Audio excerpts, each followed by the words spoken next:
We're going to get ready for our last speaker of the day, Mike Stocz, and while we do that, I'll just give a couple closing remarks. First of all, we want to thank Lynn St. James once again. Please give her a round of applause for being here today. We're certainly honored, and thank you again very much for coming. Please remember the reception tonight at the Chamber, 214 North Franklin Street from 6:30.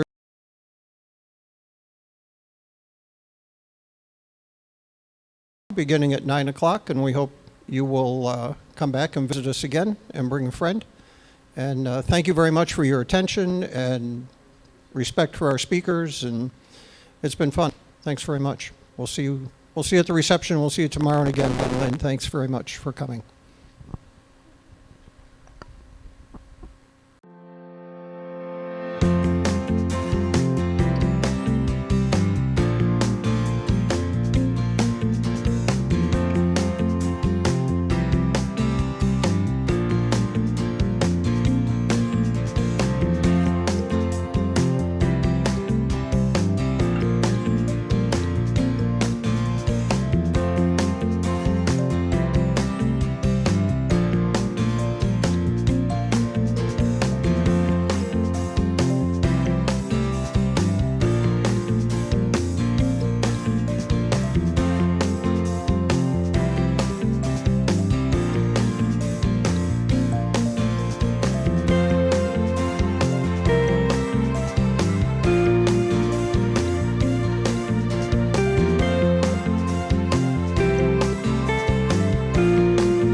All right, good afternoon, everybody. My name is Mike Stocz. I'll be your happy hour presenter. I apologize that the margarita bar did not show up. I don't know what to tell you. But definitely appreciate you guys sticking around. This is a little bit more of an academic piece, so this one's going to be a little bit different from the presentations that you guys have seen up until this point. There's another name on there, so I definitely want to acknowledge him. His name is Caleb McChesney. He just recently graduated and helped me out with this project. How much he helped me out will be shown in this, and I just want to say right now, he's okay, but we'll get there. Earlier, during Lynn's keynote, there was this kind of paraphrased quote that she said that I quickly wrote down because I thought, this is somewhat related to how, up until this point, this research project has gone, all right?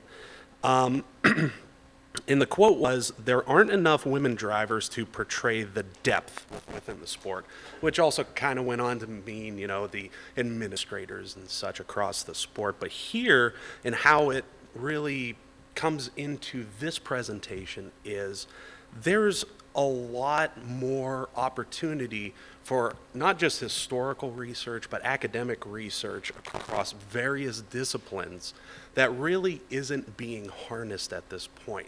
And I think throughout the rest of this presentation, you'll get an idea of the opportunity that really exists, all right? So kind of an introduction to this. A couple of years ago, Dan Simone earlier mentioned that he put on a panel on women in motorsports, and this is one of the ideas that came from that, for me anyways. There was another idea I had last year about women in motorsports podcasts. After completing that, I thought we need to take a step back and actually analyze, from an academic sense, what is actually out there, okay? So some previous research, too, has suggested that motorsport, not just NASCAR, but motorsport in general, is a male-dominated, sometimes referred to as a form of a fraternity type of situation and atmosphere. Although, according to the Women in Motorsports North America organization, as mentioned earlier, there are roughly over 400,000 racers that are women across 250 sanctioning bodies, which host over 15,000 motorsports events at 1,200 tracks. Layman's terms, there's a lot of interest. There's a lot of participation that generally isn't being captured. So, moving more into the academic-y side of things. What this research is effectively about is using a systematic method for reviewing academic literature. And here, academic literature is defined more as peer-reviewed articles. So we can think if we were in college, sometimes a professor would hand out this article from the Journal of Sport History or similar. Those are the types of things that were included in this analysis. It was not necessarily popular press articles, such as those you would see across various media entities, nor was it necessarily from not necessarily textbooks, nor books for recreation, such as Faster or similar. So here we're talking about purely peer-reviewed academic articles were the only things that were included in this, okay? I mentioned before that this was a systematic review, and the term PRISMA encapsulates the process for doing one of these systematic reviews. It's a 27-step process that at 4:45 on a Friday, we're not going to go through. Just know that there were a lot of different steps to get down to the final sample and then the actual review.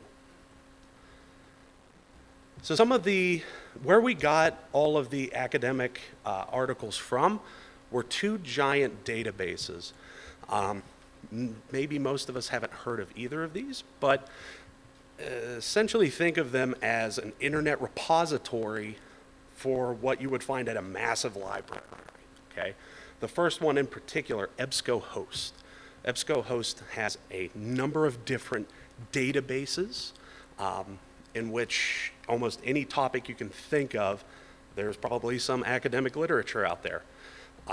Gambling, horse racing, you name it, there's probably a database associated and has academic literature therein. And then we decided to use another one that was a little bit more public. So most of us know what Google is. Google has a Scholar website, which is effectively a giant repository for academic articles. So we figured, because previous literature reviews haven't looked at Google Scholar, that let's take a look at them and compare them with the various EBSCO host databases. So when we're using these databases, we have to basically tell them, what are we looking for?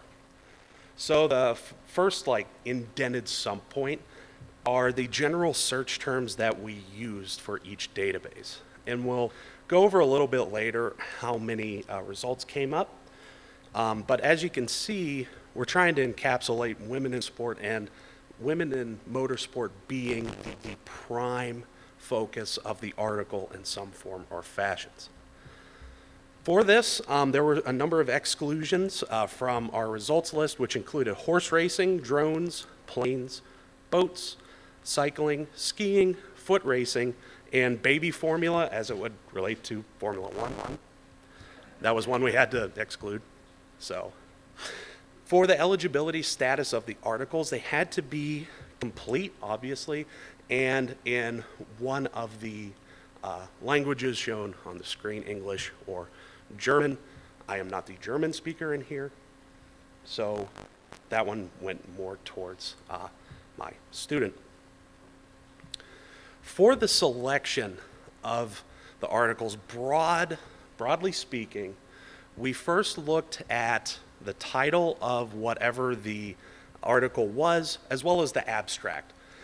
Think of the abstract, if you haven't done academic research or haven't read one of these things in a while, as kind of the preview, right? You open up that book, that first little sleeve that gives you a little taster of what the book is about. We can think of that as the abstract. So those were the two, at least, first points that we would look at, followed by a full manuscript review to ensure that the manuscript was mostly, in quotes, mostly related to women in motorsports in some form or fashion.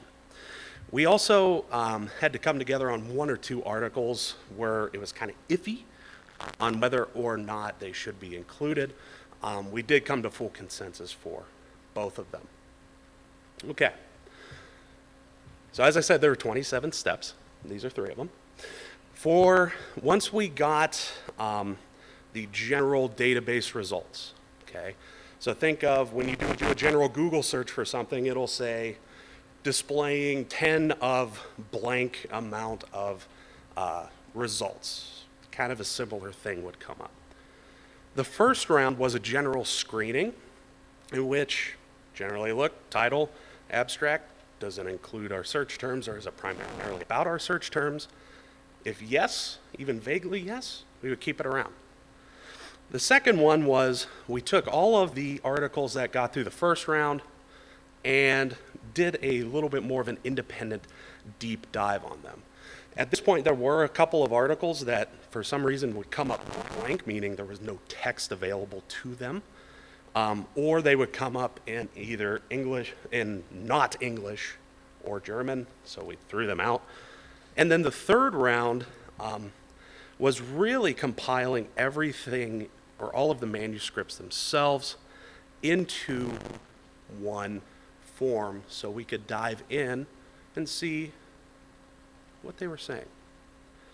So, like I said earlier, there was a lot of results, which is why this took quite a while.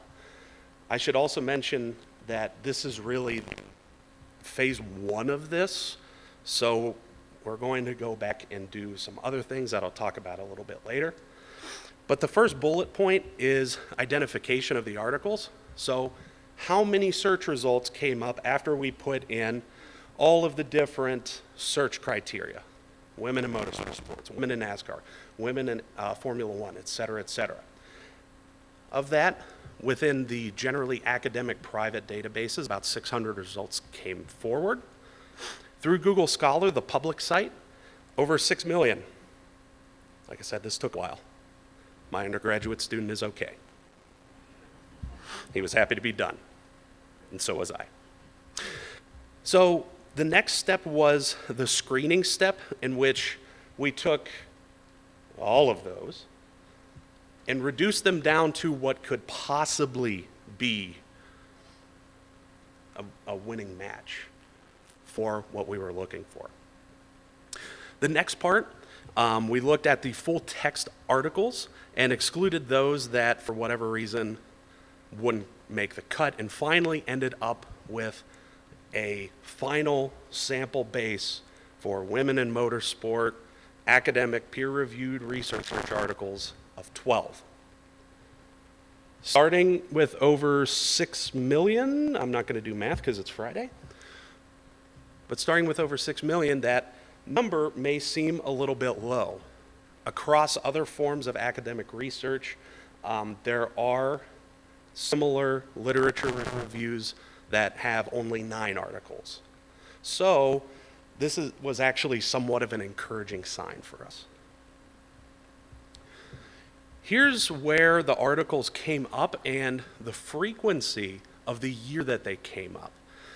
A lot of the PRISMA related literature review searches will specify a general time frame. We decided to keep ours very open and going back to 1950 until present.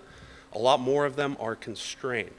Now, most of the results, as you can see, happened 2002 and later, with a couple of years having 2 articles published in that year.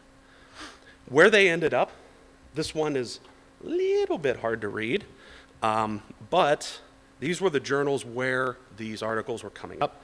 In case you can't see it, they were Humanities Research, International Journal of Sport History, Journal of Sport and Social Issues, International Journal of Sports Marketing and Sponsorship, Professional Engineering, European Journal of Women's Studies, Women's History Review, Mathematics Teaching in the Middle School, the German one, we're just going to go with that, I'm not going to butcher it, Journal of Popular Culture, Medicine and Science in Sports and Exercise, and Accident Analysis and Prevention. Each of the journals really only had one submission from here. When we're talking about the different subjects that we see, one thing that was surprising was we were able to find some exercise science-based articles. So generally exercise science or kinesiology researchers will look at how the body reacts to different exercise regimens or different stressors. So it was very nice to see that women were included in some of these studies as well. Now, some of my previous, I think actually every single time I've presented here, I've included what's called results from Lexamancer. So what we did for all of the articles that made the cut was we did something called a content analysis. So we would go through and find themes from within each of the articles and build bigger themes. Lexamancer is a computer program that does something similar, just it being independent. So a lot of times Lexamancer will throw out something weird or call it something weird, in which we kind of corrected it and made sure that it was more related to what we wanted instead. So the main themes that came from our sample base were gendered motorsports, in which Lexamancer came up with truck drivers, academic work environment, which Lexamancer came up with, article, research and development, as well as exertion, in which the computer came up with vehicle and stress, and exclusion, in which a majority of the results that Lexamancer came up with had the tag of women included in them. For gendered motorsports, this theme was shown basically of women navigating the motorsports world. So for example, it is hypothesized that women's bodies in motorsport are seen in three ways: beyond vehicles, navigating the space filled with other bodies and their respective vehicles; with vehicles, coordinating the technology of the vehicle itself; and inside vehicles, which is operating in the space of the technology, interacting with the technology, but situated by the gender's discursively constructed characteristics. This is from Plugfelder 2009. So some of those that fell into this general theme, either gender neutral or men, as seen instead of pretending that some sports are gender neutral. And we need to try and understand how the discourses that surround different sports help create driver identity because of the technology that may overwhelm any gender distinctions. That was another one from Plugfelder that was a couple pages later. Academic work environment, again, this was kind of how academic works surrounding gender studies and how they interacted with in the context of motorsport. So an example from one of the articles: indeed, following Alfred Adler's groundbreaking recent scholarship substantiates that tend to overcompensate in a sense of overdoing gender, and in so doing inadvertently reveal themselves to be sensitive to threats. The R&D and exertion, so the exertion ones in particular were studies of how either injuries or actual physical exertion, like loss of sweat, changes in glucose levels and similar, would occur for both male and female drivers in an on-track simulation or an actual measurement after races. It's worth mentioning here is that there were many studies across the potential sample that did not include any representatives that were women, meaning in the ones that were not included in this part. But there were a lot of studies that just looked at male drivers from an exercise science perspective. And exclusion. Exclusion referred to instances across the data set where women were being excluded from racing or were being pressured not to participate. For example, after dispelling some very early prejudice in the 1930s, the domesticization of women coupled with the rapid professionalism of the sport has limited participatory opportunities and continued to fuel mediated stereotypes about women drivers and in motorsports. Women have had to fight prejudice and bias in a sport dominated by men as men made the rules to suit themselves, and the women were expected to accept them. That's from Matthews and Pike in 2016 in their article titled, "What on Earth Are They Doing in a Race Car Towards an Understanding of Women in Motorsports?" So some of the titles, too, definitely show a negative side to that power dynamic.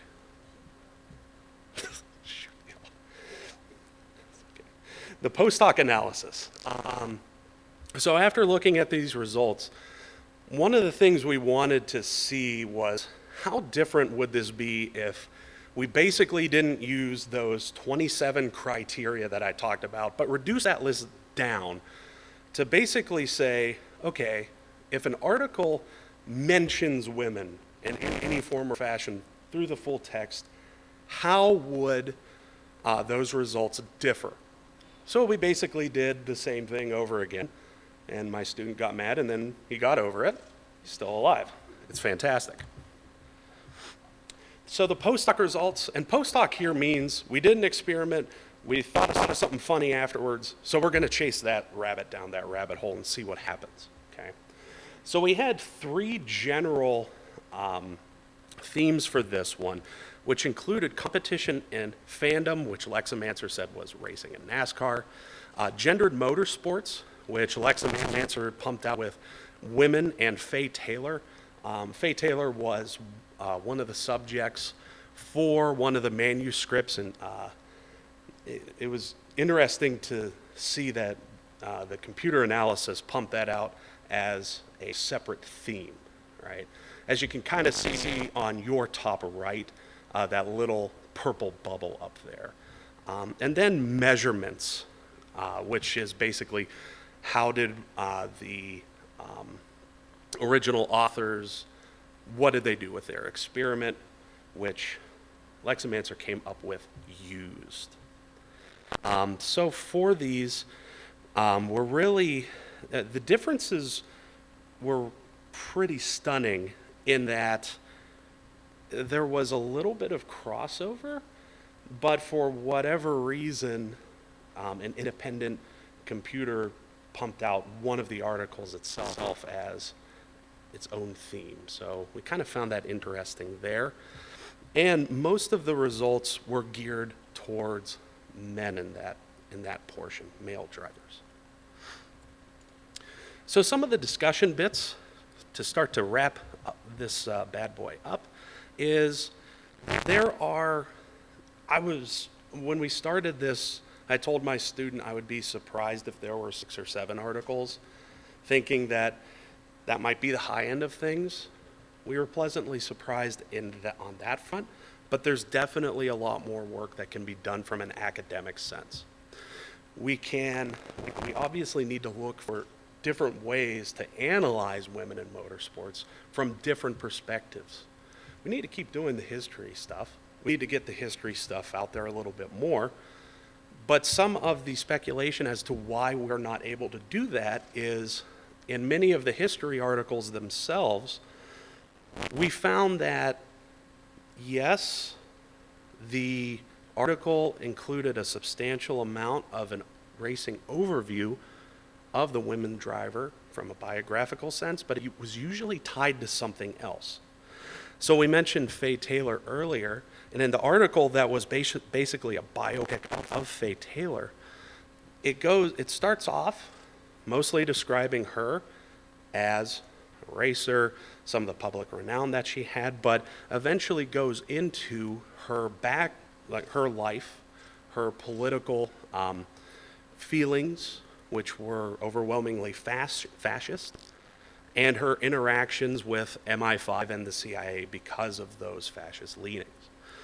So one of the things that we thought is, it's weird that we're not really talking about the drivers in some sense, and we got another sense too, that many of these peer reviewers may say, well, it's just racing.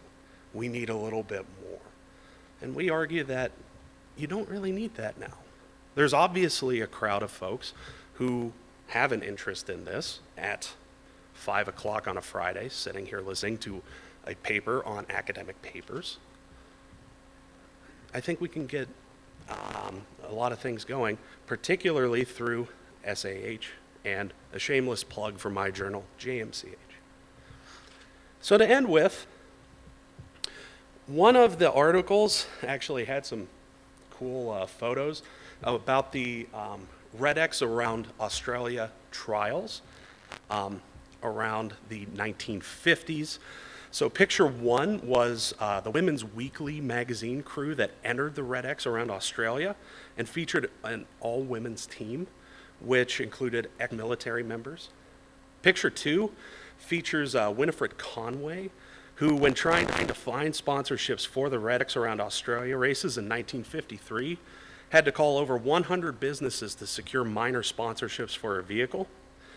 Sydney, Australian Austin dealership was approached to sponsor Conway's Austin A40, in which they told her that they already sponsored two teams that would not sponsor her vehicle. In response, Conway said that she was driving a Monarch from Germany, totally fictitious vehicle, and other than the experience of the drive itself, Conway said that she was really only in the race to compete for a prize of an automatic pop-up toaster, in which Women's Weekly, the Red X organizers, and the owner of the previously mentioned dealership would supply her with one each. So she tripled what her expected winnings were. But at the end of the day, and the point of this whole article is, we have a base of where women in motorsports is from an academic sense, and I think we can do a hell of a lot better. Thank you for your time.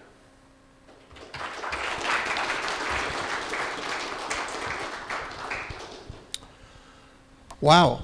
Thanks, Mike. I was hoping you could condense that down to 2 or 3 articles I could pick up on my way home tonight, but... I got a list here. Does anyone have any questions for Mike? That was pretty fascinating, actually. I am still waiting for comments from the internet, so stand by. Thank you very much for your presentation. I do have one scholarly critique. Sure.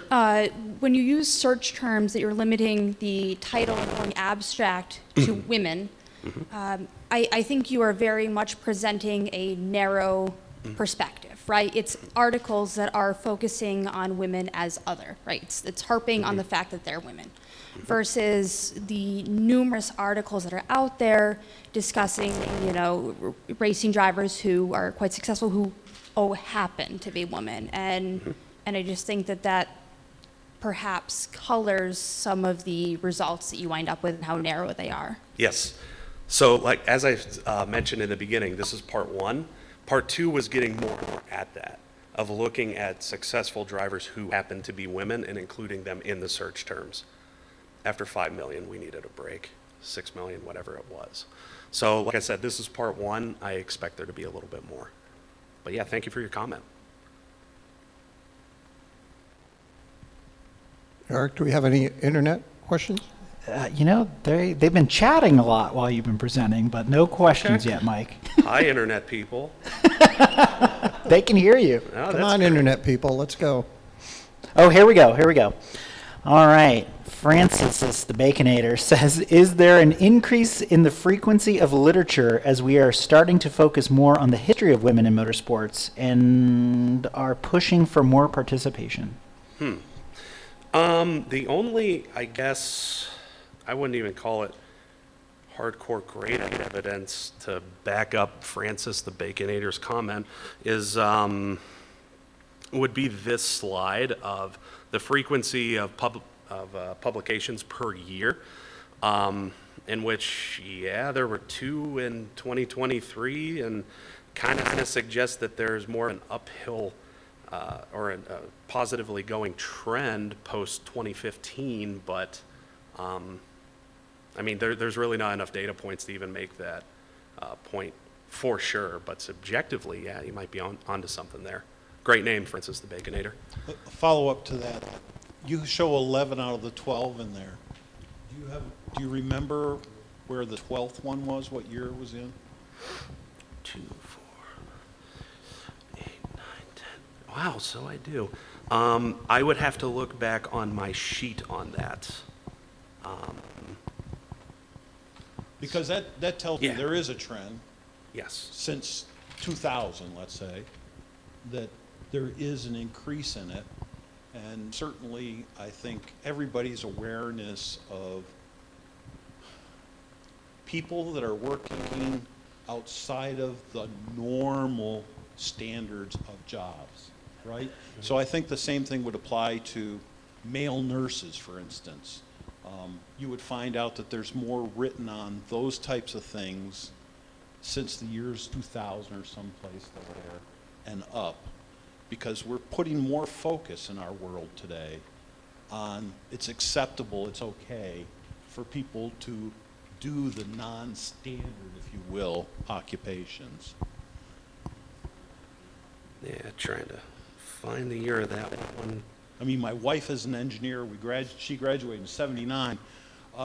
I think I can count on both hands the number of female engineers she graduated with, you know. Okay, I'd have to get back to you on that last year, but yeah, thanks for pointing that out. Did miss one. Apologies for that. Oh, 2016. It's 2016, so add 1 to 2016. Yes, yes. Yeah, thank you. All right, Mike. Elizabeth Blackstock writes, we've talked about Faye Taylor's fascism and touched on Helenice's potential Nazi ties in to Lynn's keynote. Is there a larger trend of tying women in motorsport to politics as opposed to men?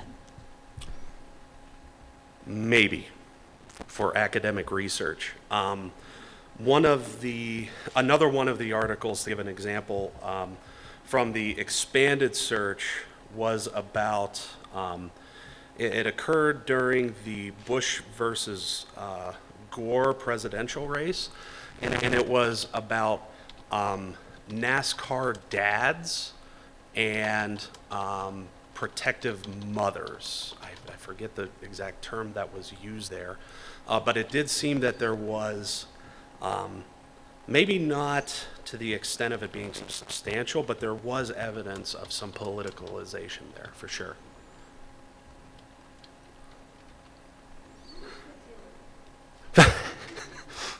She was a very good female racer. Oh, Jesus. When it was post like World War II, was about the time frame that most of the article was written about her. I know that she used to have a, okay. Let's just leave it at that. Let's do it. Yeah, absolutely. Thank you. Any others from the room or the internet, Eric? They are all quiet at the moment. Okay. You can stop sweating, Mike. Oh, It's okay. we do have one more. Oh, it's just a computer, yeah. Do you consider women in the publishing industry like Denise McCluggage or Alana Scher, who writes for Car and Driver, et cetera? Or Beverly Ray Kimes, I think her name was, the historian? Those publications are great, but they were not included in this sample, mostly because they weren't academic, peer-reviewed in one of our more academic journals. So that's why they weren't considered for this.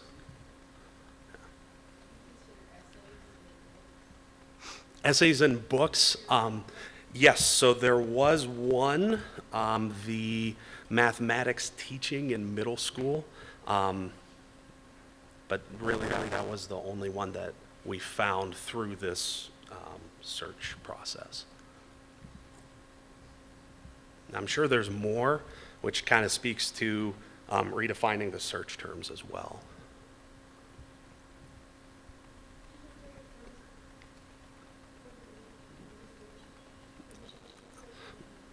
I don't believe I have had the pleasure, so no problem. And how many grad students do you go through on this project? One undergraduate student. My, RIP. We were both men, admittedly.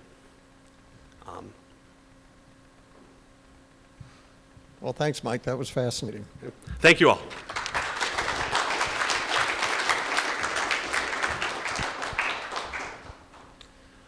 I think that wraps it up, folks. Again, remember the reception tonight at the Chamber, 6:30. Yeah, 6:30 to 7:30, open to all. And get a good night's sleep. We'll see you back up here 9 o'clock tomorrow morning. Thanks so much for coming out.